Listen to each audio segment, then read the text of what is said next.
I'm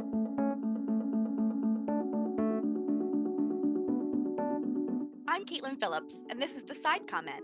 On today's episode, retired Colonel and current Professor Kevin Weddle shares 5 insights to the Saratoga campaign and its significance to the American Revolution. I'm Kevin Weddle, Professor of Military Theory and Strategy at the United States Army War College at Carlisle, Pennsylvania. I'm happy to have this opportunity to talk to you about what I think are the top 5 takeaways from my new book, The Complete Victory, Saratoga and the American Revolution. There have been several great books written over the years on Saratoga, but my hope is that this book complements these other studies. Now, the campaign's basic outlines are known to many and are pretty straightforward. In 1777, 2 British armies invaded New York from Canada under the command of Lieutenant General John Burgoyne to split the rebellious colonies in two by capturing the fortress of Fort Ticonderoga and then meeting at Albany on the Hudson River. Another army under General Sir William Howe was supposed to come up the Hudson to meet the other 2 forces at Albany, but instead, Howe took his army to capture Philadelphia. After initial success with the rapid capture of Fort Ticonderoga in early July, Burgoyne began to encounter logistical issues, and a large detachment from his army was destroyed at the Battle of Bennington in mid-August. At the same time, the other army from Canada was stopped by an American garrison at Fort Stanwix. Instead of turning back, Burgoyne continued to advance toward Albany, but he was ultimately defeated and forced to surrender to the Americans on 17 October 1777. The campaign was one of the most consequential in American history. Now, my first takeaway, distance and scope. Now, it's important to remember that unlike most Revolutionary War campaigns, Saratoga was wide-ranging in time, distance, and complexity. Understanding the campaign's scope helps explain how it turned out. First, the distance between the key decision makers in London and their military leaders in New York and Canada was over 3,000 miles. In the mid-18th century, traveling over 3,000 miles by sea was not a routine task. So if you send a message from London to the British commander-in-chief in New York City, it could take 2 months to get there, even under favorable circumstances. Then it might take up to 6 weeks after that to get a response. That made it very difficult to coordinate the war effort. Second, the distances involved in the Saratoga campaign were very challenging for 18th century armies. From the St. Lawrence River to the final Saratoga battlefields was almost 200 miles. It was over 300 miles from the battlefields to Philadelphia. It was 280 miles from Canada to Fort Stanwix. For the invading British armies from Canada, most of those miles were negotiated through the American wilderness. Not only are these vast distances, but the time to cover them was significant. A message could only be exchanged as fast as a man on a horse could ride. The unforgiving terrain combined with the large distances added many degrees of difficulty to already complex plans. Things like movement, logistics, weather, obstacles, and so on, and we haven't even addressed combat. The second takeaway is the Americans demonstrated remarkable resilience throughout the campaign. They had numerous opportunities to throw in the towel after several setbacks in the summer of 1777, but they did not. First and foremost, Fort Ticonderoga's loss was a devastating and unexpected shock that shattered the morale of officers, soldiers, and political leaders. Philip Schuyler, the American commander of the Northern Department, initially found himself out of his depth. Still, despite a long string of pessimistic and even fatalistic messages that he sent back to Congress and George Washington, Schuyler made a series of decisions that started to turn things around.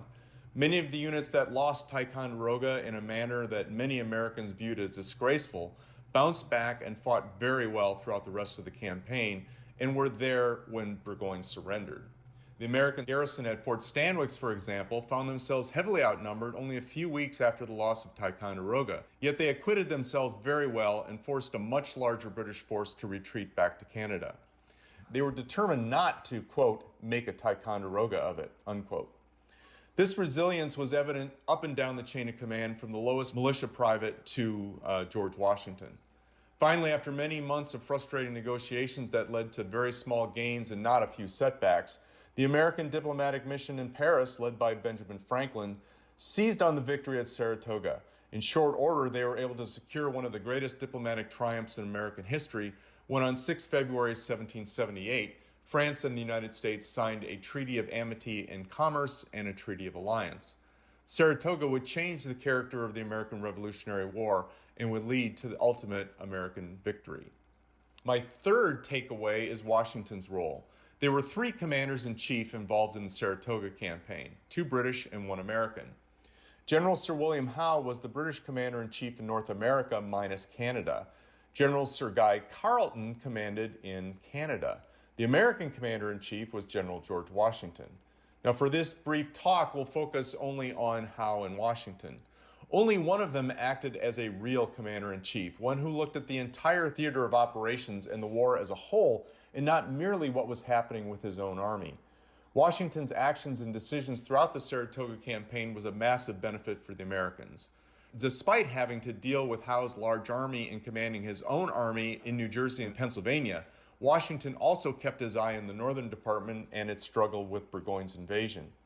Even though the Saratoga campaign unfolded over 300 miles away, Washington was actively involved, providing direction, advice, and encouragement to the American commander, Major General Phillips Schuyler.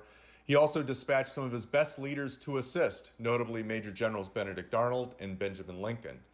Finally, he sent much-needed supplies and reinforcements, including his most elite force, Colonel Daniel Morgan's elite riflemen. Washington viewed the war in a holistic manner, considering all the theaters of war and actively coordinating all the various subordinate commanders' effort. On the other hand, Howe was laser-focused on one thing and one thing only: the deployment and combat operations conducted by his army. He did little to coordinate with Burgoyne's 2 columns coming down from Canada, even after they entered his geographical area of responsibility. The contrast between the 2 commanders-in-chief couldn't be more pronounced and was a significant factor in the American victory. But I've saved for last what I think are the 2 most important takeaways from my book: strategy and leadership, and they're closely related. And so takeaway number 4 is military strategy. Now, we all hear the word strategy a lot, but more often than not, it's misused. Strategy is the calculated application of ways and means to achieve a political or military objective. Now, this sounds simple and straightforward, but if it were, we'd be a lot better at it. In 1777, the British military strategy was fatally flawed. In the book, I spend a lot of time on the British military strategy development before and after the campaign. The bottom line is that the British military strategy for 1777 was hopelessly muddled and uncoordinated. What was supposed to be a single synchronized strategy designed to end the war was instead 2 separate strategies. Lieutenant General John Burgoyne proposed an elaborate plan that called for the 3 converging columns. We've already mentioned that. One army from Canada would seize Fort Ticonderoga and march to Albany. A second smaller force would march down the Mohawk River to Albany. And then General Sir William Howe's army was to move up the Hudson River to Albany. However, Howe, the British commander-in-chief, wanted to move his army, the primary British army in North America, by sea to seize Philadelphia in the hopes that he could lure General George Washington and the main American army into a decisive battle. Both plans were approved by King George III and Lord George Germain, resulting in confusion, misunderstanding, and a lack of cooperation. Part of the problem was that British decision-makers in London tried to micromanage the war from 3,000 miles away, which was very difficult, as we've seen when we discussed the issue of time and distance. In the end, both strategies failed. Now, there are many other issues with the British military strategy that I discuss in the book. I devote an entire appendix to tracking all the significant letters and orders that traveled back and forth across the Atlantic between the major decision-makers. There were also issues such as lack of clear objective and other problems. The British essentially lost the campaign weeks and months before Burgoyne and the Americans had their final face-off on the battlefield in September and October 1777. Even excellent tactics cannot save a bad strategy. Now, the Americans had problems of their own in 1777. They had unity of command issues, personality conflicts, but their strategic challenge was much more straightforward than that faced by the British, and they were able to counter just about everything the British threw at them. Takeaway number 5, leadership. My last takeaway is leadership. I tried to make in-depth assessments of the key leaders on both sides. Now, frankly, a vast majority of leaders on both sides at the colonel level and below were very good. With few exceptions, they led by example from the front, they cared for their men, and they believed in their cause and their mission. The major difference between the 2 sides' leadership was at the senior leader level, both military and civilian. Now, senior level leadership requires much different skills than those at the lower level. One of the most important of those skills is to develop solid working relationships with superiors, subordinates, and peers. As you get higher up the greasy pole of any organization, relationships that you develop could become more and more critical. In the case of the British military and civilian senior leaders in 1777, relationships between these senior leaders were borderline dysfunctional. Hardly anyone got along with George Germain, the civilian leader responsible for conducting the war in North America. Howe couldn't get along with his second-in-command, Sir Henry Clinton, and so on. All these fraught relationships and more hampered the development and implementation of British military strategy in 1777. As I briefly mentioned earlier, the Americans had problems of their own, but they overcome their issues. Two of the most important were relationships between General Gates and George Washington and General Gates and General Arnold. I discussed both at some length. There was jealousy, misunderstandings, hurt feelings, grumbling over promotions, and other issues. But again, they worked through these problems. Of course, a senior military leader must be able to effectively conduct combat operations as well. In the end, there were simply more senior American leaders who were able to take in all the available information and make timely and effective decisions. We've already discussed the importance of strategy and how the British military strategy in 1777 was fatally flawed. But even a bad strategy vigorously executed has a chance to at least produce some good results. But unfortunately for the British, General Burgoyne was not the right guy to do that. On the other hand, even though the American commander Gates had issues that the book explores, his skill set was a good fit for the strategic and operational situation he encountered in the Northern Department when he took command in August of 1777. The bottom line is that the American leaders at the top, despite having to work through their own issues, simply did a better job than the British during the Saratoga campaign.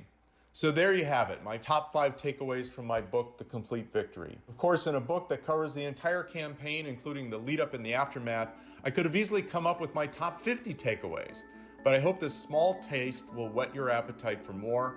Thanks again for the opportunity, and I hope you enjoy the book.